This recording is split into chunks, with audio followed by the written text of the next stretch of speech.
9월 30일 새벽 기도회를 하나님 아버지 앞에 드리겠습니다.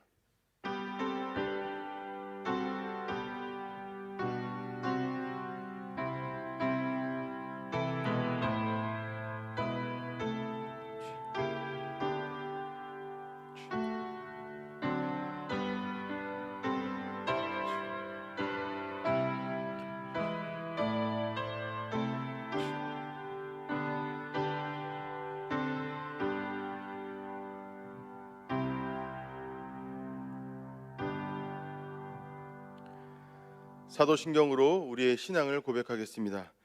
나는 전능하신 아버지 하나님 천지의 창조주를 믿습니다. 나는 그의 유일하신 아들 우리 주 예수 그리스도를 믿습니다. 그는 성령으로 잉태되어 동정녀 마리아에게서 나시고 본디오 빌라도에게 고난을 받아 십자가에 못 박혀 죽으시고 장사된 지 사흘 만에 죽은 자 가운데서 다시 살아나셨으며 하늘에 오르시어 전능하신 아버지 하나님 우편에 앉아 계시다가 거기로부터 살아있는 자와 죽은 자를 심판하러 오십니다. 나는 성령을 믿으며 거룩한 공교회와 성도의 교제와 죄를 용서받는 것과 몸의 부활과 영생을 믿습니다. 아멘. 찬송가 305장 함께 찬양하겠습니다.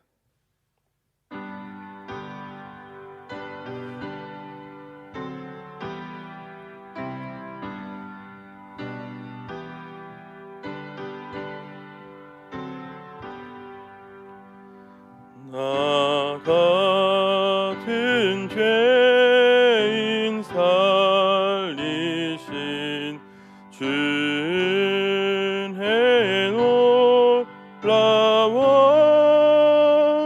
잃었던 생명 찾았고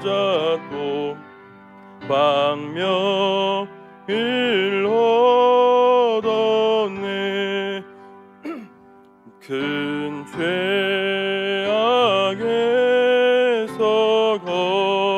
건지신 주은혜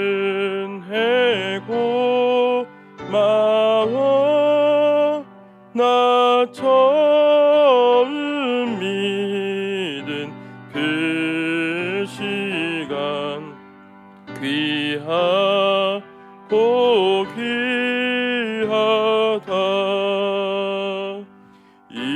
이제껏 내가 산 것도 주님의 은혜라. 또 나를 장차 본향에 인도해 주시리. 거기서 우리 영원히 주님의 은혜로 처럼 밝게 살면서 주 찬양하리라.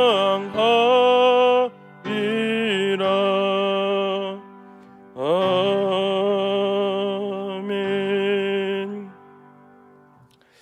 이 시간 하나님께서 주시는 말씀은 예레미야 39장 1절에서 18절까지의 말씀입니다.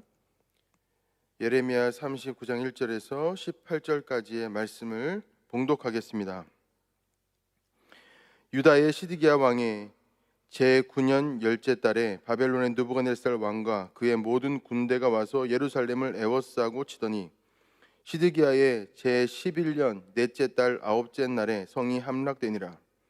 예루살렘이 함락됨에 바벨론의 왕의 모든 고관이 나타나 중문에 앉으니 곧 네르갈 사라셀과 삼갈 네부와 내시장 살스기민이 네르갈 살라셀은 궁중 장관이며 바벨론의 왕의 나머지 고관들도 있더라. 유다의 시드기야 왕과 모든 군사가 그들을 보고 도망하되 밤에 왕의 동산길을 따라 두담 샘문을 통하여 성읍을 벗어나서 아라바로 갔더니 갈대아인의 군대가 그들을 따라 여리고 평원에서 시드기야에게 미쳐 그를 잡아서 데리고 하맛 땅 림나에 있는 바벨론의 느부갓네살 왕에게로 올라가매 왕이 그를 신문하였더라. 바벨론의 왕이 림나에서 시드기야의 눈앞에서 그의 아들들을 죽였고 왕이 또 유다의 모든 귀족을 죽였으며 왕이 또 시드기야의 눈을 빼게 하고 바벨론으로 옮기려고 사슬로 결박하였더라. 갈대아인들이 왕궁과 백성의 집을 불사르며 예루살렘 성벽을 헐었고 사령관 누부사라단이 성중에 남아있는 백성과 자기에게 항복한 자와 그 외에 남은 백성을 잡아 바벨론으로 옮겼으며 사령관 누부사라단이 아무 소유가 없는 빈민을 유다 땅에 남겨두고 그날의 포도원과 밭을 그들에게 주었더라. 바벨론의 느부갓네살 왕이 예레미야에 대하여 사령관 누부사라단에게 명령하여 이르되 그를 데려다가 선대하고 해하지 말며 그가 내게 말하는 대로 행하라. 이에 사령관 누부사라단과 신해장 누부사스반과 궁중장관 네르갈살레셀과 바벨론 왕의 모든 장관이 사람을 보내어 예레미야를 감옥들에서 데리고 사반의 손자 아이감의 아들 그다리아에게 넘겨서 그를 집으로 데려가게 하매 그가 백성 가운데 사니라. 예레미야가 감옥들에 갇혔을 때에 여호와의 말씀이 그에게 임하니라. 이르시되 너는 가서 구스인 에벤멜렉에게 말하기를 만군의 여호와 이스라엘의 하나님의 말씀에 내가 이 성에 재난을 내리고 복을 내리지 아니하리라 한 나의 말이 그날에 내 눈앞에 이루리라. 여호와의 말씀이니라. 내가 그날에 너를 구원하리니 내가 그 두려워하는 사람들의 손에 넘겨지지 아니하리라. 내가 반드시 너를 구원할 것인즉 내가 칼에 죽지 아니하고 내가 노략물같이 내 목숨을 얻을 것이니 이는 내가 나를 믿었음이라. 여호와의 말씀이니라 하시더라. 아멘. 오늘 본문에 나와 있는 이 내용의 때는 주전 588년입니다.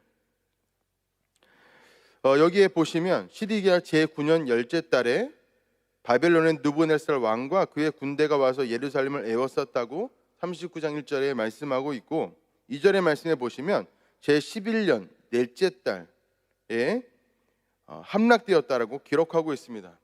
그러니 무슨 말인가 하면 시드기야가 왕일 때 예루살렘이 멸망하게 되었는데 바벨론의 군대가 느부갓네살 왕이 이 예루살렘을 함락시키기 위하여서 그 성을 포위했는데 그 포위한 날 수가 약 18개월이라는 말입니다. 9년 10월부터 11월 4월까지 치면 딱 18개월 정도가 됩니다. 그리고 열왕기하 이때의 배경이 되는 그 열왕기하 25장 3절의 말씀에 보시면 그 성문에 그 성 안이 기근이 심하고 양식이 떨어졌다고 기록하고 있습니다. 워낙에 이 성이라고 하는 것은 강력한 방어 무기가 되어서 적의 아주 10분의 1이나 혹은 50분의 1만 되어도 성을 지킬 수 있었습니다. 그러니 이 성을 공격하는 군대 입장에서는 너무나 큰 손실이 있을 수밖에 없었는데 그러다 보니까 양식만 충분하다면 이 적이 성을 함락시키기 위하여서 그 성을 포위하고 그래서 그 성이 쫄쫄쫄 굶어서 기근과 양식이 떨어져서 완전히 그 내부적으로 무너질 때까지 기다리는 그런 전법을 쓰기도 하였습니다. 고대 전쟁에서 이와 같은 전쟁의 방법들은 상당히 자주 쓰여졌던 방식들이고 이것은 중세 시대까지 그대로 이어지게 되는 것을 역사 속에서 보게 됩니다. 18개월 동안 이 바벨론의 군대가 예루살렘을 포위하고 나니 예루살렘 성 안은 아무것도 먹을 것이 없어지는 그런 상황이 되었습니다. 전문가들은 그 예루살렘에 18개월 동안에 포위된 그 시간 가운데 분명히 식인을 하는 그런 일들도 나타났을 것이라고 예상합니다. 그것이 터무니없는 예상이 아닌 것이 열왕기하 6장에 보시면 북이스라엘의 수도인 사마리아 성이 아람의 군대에 의해서 포위되는 장면이 나와 있습니다. 그 내용에 보시면은 두 여인의 이야기가 나오는데 이 두 여인은 갓 아이를 출산한 그런 여자 여인들이었습니다. 근데 그 여인들이 너무너무 배가 고프니까 이 두 여인이 약속을 합니다. 오늘은 우리 아이를 잡아먹고 내일은 너의 아이를 잡아먹자. 아이를 낳은 어미가 얼마나 오랜 시간 동안 기근에 배고픔에 시달렸으면 그런 그 합의를 보았겠습니까? 그래서 오늘은 그 아이를 잡아먹었는데 그 다음 날이 되니까 함께 잡아먹은 그 여인이 자기 아이는 내놓을 수 없다고 숨겨버린 것입니다. 그 이야기가 열왕기하 6장에 기록되어져 있습니다. 18개월 동안 예루살렘이 이렇게 포위되어 있으니 예루살렘은 이제는 더 이상 먹을 것도 아무것도 얻을 것도 없어진 그런 비참한 상황이 되었던 것입니다. 그 다음에 39장 4절과 5절에 보시면 시드기야 왕이 예루살렘으로부터 도망치는 장면이 기록되어져 있습니다. 아무리 모든 국민들이 모든 백성들이 굶어 죽어도 왕은 먹을 게 있는 법인데 이 시드기야의 때는 그것조차 굉장히 어렵고 힘든 그런 때였던 것 같습니다. 왕이 도망을 쳤다면 얼마나 비참하고 얼마나 큰 위기가 닥쳤다는 이야기입니까? 시드기야가 자기의 고관 몇몇과 도망을 치게 됩니다. 자기의 백성들 다 버리고 자기 살 길을 찾은 것입니다. 그러나 곧 붙잡히게 되고 그 시드기야 앞에서 느부갓네살 왕은 그 모든 귀족들을 다 그 눈앞에서 죽이게 되고 그리고 그의 아들들까지 잔인하게 죽이게 됩니다. 그리고 시드기야의 눈을 뽑게 되는데 그것은 오래도록 너희가 마지막으로 본 모습을 기억하라는 것입니다. 아들을 잔인하게 죽이는 장면을 오랫동안 기억하며 괴로워하라는 것이죠. 그러니 시드기야를 죽이지 않는 것은 죽이는 것보다 더 잔인한 일입니다. 그리고 난 다음에 39장 8절에 보시면 갈대아인이 왕궁과 백성의 집을 불사르며 예루살렘 성벽을 헐었고 라고 기록되어져 있습니다. 예루살렘 성은 한때 굉장히 큰 성읍이고 견고한 성읍이고 그리고 또 아주 잘 나갔던 그런 성읍이었는데 이제는 완전히 초토화되었습니다. 그의 성벽은 완전히 무너졌고 그리고 또 거기에 있는 많은 백성들은 다 사로잡혀 가게 되었습니다.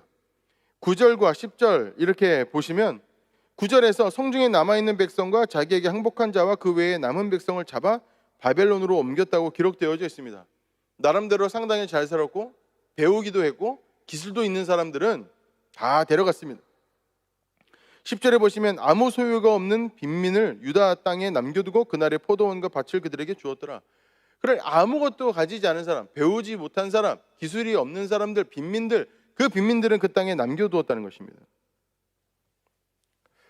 그리고 나서 어떻게 됩니까? 그 다음에 예레미야가 감옥에 갇혀있던 예레미야가 구원을 얻습니다. 그것이 바로 39장 11절부터 14절의 말씀에 기록되어져 있습니다. 이렇게 기록됩니다. 바벨론의 느부갓네살 왕이 예레미야에 대하여 사령관 느부사라단에게 명령하여 이르되 그를 데려다가 선대하고 해하지 말며 그가 내게 말하는 대로 행하라. 그래서 예레미야는 오랜 시간 동안 감옥에 갇혀 있고 언제 죽을지 모르는 위태위태한 그런 상황이었는데 이 마지막 날에 이제 구원을 얻게 되는 것입니다. 그리고 15절부터 18절까지의 말씀에 보시면 에벤멜렉이라는 사람이 나오는데 이 에벤멜렉 또한 구원을 얻습니다. 하나님께서 이 내용을 어떻게 말씀하시냐면 이 예레미야 성은 반드시 무너질 것이고 내가 말한 대로 될 것이다. 그러나 바로 그날 너는 구원을 얻게 될 것이다. 이렇게 에벤멜렉에게 예언하시는데 그 예언대로 된 것입니다. 에벤멜렉은 어떤 사람인가? 예레미야 38장에 나와 있는데 시드기야가 예레미야의 예언을 듣고 하나님께서 심판하신다는 예언을 듣고 예레미야를 죽이려고 할 때에 그를 목숨을 걸고 변호했던 사람이 바로 에벤멜렉이라는 사람입니다. 그러니까 그 또한 시드기야의 치하 안에 있을 때에는 파리 목숨 언제 죽어도 이상하지 않은 그런 상황이었는데 그가 결국에 구원을 얻게 되었다는 것입니다. 오늘의 이 말씀은 하나님의 심판이 그대로 이루어지는 말씀을 기록하고 있습니다. 난유다 멸망은 아까 전에 말씀드렸던 것처럼 주전 588년입니다. 그리고 성경에 기록된 문서 예언자, 문서 선지자라고 이야기하는데 성경에 예언되어진 이 예언들이 약 주전 760년대에 이루어졌다고 학자들은 봅니다.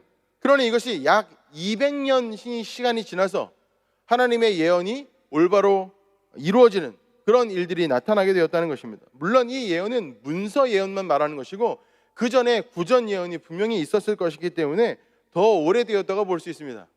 여러분, 200년의 시간입니다. 200년의 시간을 지나, 그보다 더 많은 시간을 지나 어떻게 되었습니까? 하나님의 말씀은 그 땅 가운데 그대로 이루어졌습니다. 하나님의 심판은 이루어졌습니다.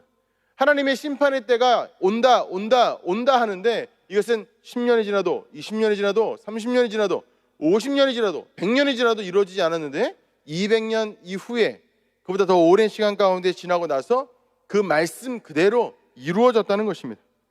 마지막 때가 있다. 결산할 때가 있다. 그 마지막 때가 우리에게 오고 있다. 그것은 분명히 존재하는 것이다 라고 여기는 것은 우리에게 그렇게 자연스러운 일이 아닙니다. 뜬구름 잡는 이야기인가 아니면 정말로 두려움을 느껴야 하는 실제로 우리의 삶 가운데 나타나는 그 이야기인가를 구별하는 것은 그렇게 쉬운 일이 아닙니다. 예를 들어서 우리에게 시험이 닥쳤다고 하겠습니다.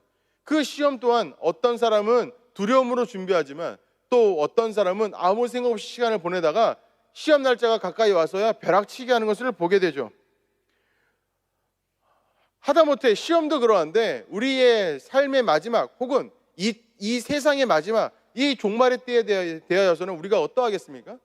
더 긴 시간이 걸려서 하나님의 일들이 하나님의 그 심판이 이루어진다고 본다면 우리는 더더욱더 나태하게 더더욱더 아무 생각 없이 그저 심판에 두려워하는 마음 없이 나의 삶을 유유자적하면서 아무 생각 없이 그렇게 살기 바쁠 것입니다.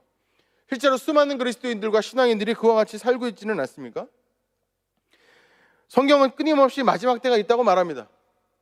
종말의 때가 온다고 말합니다. 이 종말의 때에 어떤 일이 이루어질 것인가? 오늘의 말씀에 이루어진 대로 그대로 이루어질 것입니다. 심판받을 자는 심판받고 구원받을 자는 구원받으며 칭찬받을 자는 칭찬받고 또 벌을 받을 자는 벌을 받게 될 것입니다. 마지막 때를 대비하는 것은 참으로 어려운 일이지만 지혜로운 사람이라면 마지막 때를 미리 대비할 수 있어야 합니다. 그러니 우리가 마지막 때를 그러나 알 수 없으니 어떻게 해야 되겠습니까? 우리는 오늘이나 내일이나 당장 하나님의 때가 오더라도 하나님의 종말의 때가 오더라도 후회 없도록 우리는 하루하루의 삶을 그렇게 살아나가야 합니다. 하나님께서 잘잘못을 따지시기 전에 우리가 먼저 우리의 삶의 잘잘못을 따져야 하고 하나님께서 우리 가운데 말씀하시는 것을 귀담아 들어야 합니다.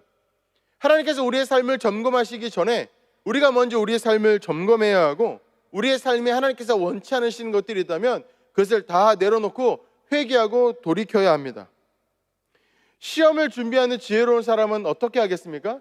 시험의 때가 가까이 오는 것을 미리 알고 그것을 당장 내일 시험 보는 것처럼 마음을 다잡고 마음을 올곧게 해서 매일매일 그 시험을 준비해야 할 것입니다.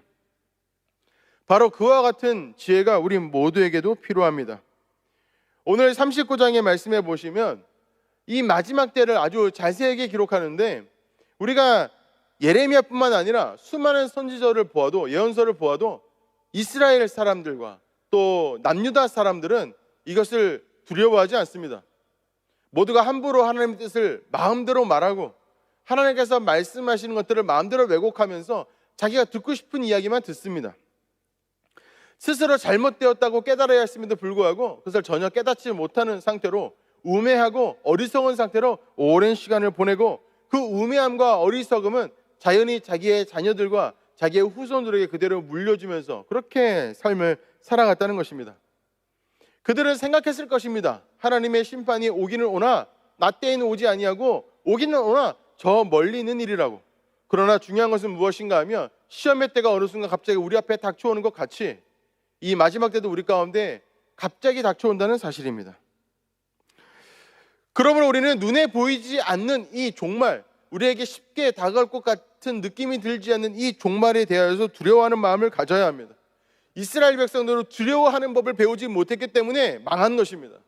하나님을 두려워하고 이 마지막 때를 두려워하고 이 종말의 때와 결산의 때를 두려워하는 마음이 있고서야 우리는 지혜를 말할 수 있고 신앙을 말할 수 있고 순종을 말할 수 있다는 사실입니다.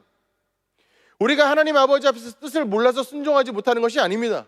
우리가 하나님 뜻을 다 알고 있습니다. 그러나 그것에 순종하지 못하는 것은 우리가 어리석기 때문입니다. 두려워하는 법을 배우지 못했기 때문입니다. 하나님 앞에서 마지막 때를 기다리는 지혜를 얻지 못했기 때문입니다. 스스로 지혜 있고자 애쓰고 노력하지 않기 때문입니다. 우리 삶이 그저 그렇게 하루하루 넘어갑니다. 나에게 잘못된 습관이 있는 것을 뻔히 알매도 불구하고 습관을 고치지 않고 오랜 시간 동안 계속됩니다. 짜증내는 습관, 화내는 습관, 뭔가 똑바로 보지 않고 꼬아서 보는 습관, 왜곡하는 습관, 스스로의 잘못을 인정하지 않고 고집 부리는 습관, 그 모든 습관들을 우리가 다 알고 있습니다. 모르는 사람이 없습니다. 그러나 마지막 때가 저 멀리 있다고 생각하니 현재 삶에 우리가 그것과 싸우지 않는 것입니다. 싸우는 모습을 보여주지 못하는 것입니다. 그러니 우리의 삶이 여전히 똑같은 건 아니겠습니까? 우리의 신앙의 문제도 똑같습니다. 우리에게 믿음이 부족한지, 삶이 어떤 결단이 부족한지, 욕심을 버리는 일들이 부족한지, 우리는 그 부족함이 무엇인지 잘 알고 있음에도 불구하고 그것과 싸우지 않습니다. 뭔가 당장 내 삶 가운데 이루어져야 하는 일로 여기지 않는다는 것입니다. 이유가 무엇인가 하면 마지막 때는 저 멀리 있다고 여기기 때문입니다. 그러면 우리가 이제 어떻게 해야 되겠습니까? 마지막 때를 기억하는 일이 필요한데, 마지막 때를 기억하는 일을 구체적으로 어떻게 표현하고 어떻게 우리가 구체적으로 실천하면 되겠습니까? 첫 번째는 무엇인가 하면 하루하루 정결과 거룩의 삶을 실천하고자 해야 합니다. 내 삶에 아주 작은 것이라도 그 어떤 죄악이 있다면 그것과 싸워야 하고 그래서 없애고자 애써야 합니다. 그것이 내 삶 가운데 오랫동안 있었기 때문에 나에게 익숙한 것일지를 몰라도 그것과 싸우는 일들을 멈춰서는 안 된다는 것입니다. 더 그것이 익숙하면 익숙할수록 그것이 내 마음 가운데 정말 중요한 일로 여겨지지 않으면 않을수록 더 경각심을 가지고 더 힘차게 더 마음을 곳곳이 세워서 그것과 싸워야 한다는 것입니다. 두 번째는 무엇인가 하면 우리의 믿음과 신앙을 매일매일 점검하는 일이 필요합니다. 우리가 오늘 믿었다고 해서 내일도 믿는다는 보장이 없습니다. 오늘의 신앙이 우리에게 훌륭한 것이라고 해서 그 신앙이 내일도 훌륭할 것이라는 보장이 없습니다. 왜 그러냐면 사람의 마음과 사람의 생각은 쉽게 변하기 때문입니다. 사람의 믿음과 신앙도 그래서 쉽게 변할 수 있습니다. 그러므로 우리는 하나님 아버지 앞에서 고백하되 하나님의 능하심과 하나님의 주대심과 하나님의 역사하심을 고백하되 그것을 매일 해야 합니다. 매일마다 하나님 아버지 앞에 고백해야 합니다. 하나님 아버지 앞에 스스로 그래서 점검해야 합니다. 내가 어제는 믿었으나 오늘은 믿지 못하고 있는 것이 아닌지, 어제는 올바른 신앙을 가졌으나 오늘은 그 신앙을 갖고 있지 못한 것은 아닌지, 그것을 매일매일 확인해야 한다는 것입니다. 끊임없이 스스로를 돌아보는 자아성찰 없이 올바른 신앙은 세워질 수 없는 것입니다. 마지막 세 번째는 무엇인가 하면 하나님의 뜻을 실천하는 삶을 살고 있는가를 점검해야 한다는 것입니다. 여러분, 이것만이 살 길입니다. 우리의 마음의 생각대로, 우리의 마음에 있는 대로 우리는 행동하게 되어져 있습니다. 그런데 우리의 신앙인들은 그것을 쉽게 간과합니다. 믿는다고 생각하지만 삶 가운데 나타나지 않는 것, 실천되지 않는 것, 이것을 이상하게 여기지 않습니다. 내가 믿고 있는데, 내가 하나님의 뜻대로 살고 싶은데 내가 하나님 뜻대로 사라지지 않는구나 라는 것에 대한 문제의식을 여기지 않습니다. 당연하지 이렇게 생각하고 넘어가는 것입니다. 그러나 성경 어디에도 그런 말씀은 없습니다. 믿는 대로, 아는 대로 행하는 것이 사람의 마음입니다. 확실하게 알지 못하고, 확실하게 믿지 못하고, 확실하게 받아들이지 못하기 때문에, 한마디로 100% 동의하지 못하기 때문에 하나님의 뜻대로 실천 옮기지 못하는 것입니다. 그러므로 우리는 이것을 끊임없이 점검해 보아야 합니다. 눈에 보이는 결과로서 내 삶이 하나님의 신앙을 표현하고 있는가? 내 삶은 신앙인의 삶인가? 아니면은 신앙인의 삶이 되어지지 못하는가? 이것을 잘 구분해 보아야 한다는 것입니다. 마지막 때는 오고 있습니다. 오늘 우리가 함께 읽었던 예레미야 39장의 말씀처럼 예루살렘에 있는 이 백성이 그 마지막 때를 갑자기 받아들였던 것 같이 우리 또한, 우리 중에 수많은 사람들 또한 그렇게 될 것입니다. 그러나 우리는 그렇게 하면 안 됩니다. 이 마지막 때를 매일매일 준비하는 삶을 살아서 이 마지막 때가 우리 가운데 왔을 때 우리는 그렇게 많이 놀라서는 안 되는 것입니다.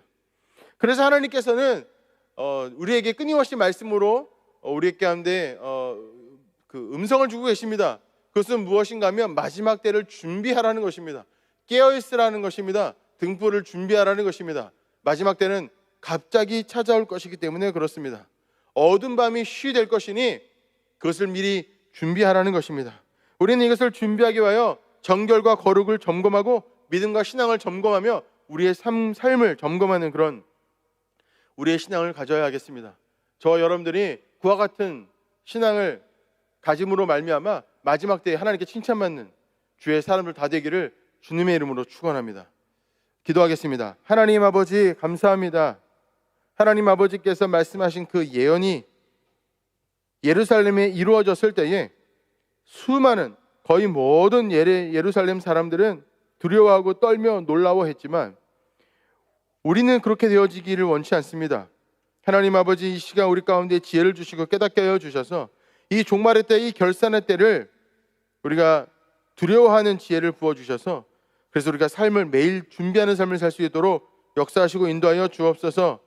우리 마음을 정결하게 하시고 거룩하게 하시고 우리의 신앙과 믿음을 굳건하게 하시고 우리의 삶을 하나님께서 원하시는 그 삶으로 살아낼 수 있도록 역사하여 주셔서 우리가 늘 마지막 때를 준비하며 또 결산할 때를 두려워하는 하나님의 지혜로운 삶을 다 될 수 있도록 역사하여 주옵소서.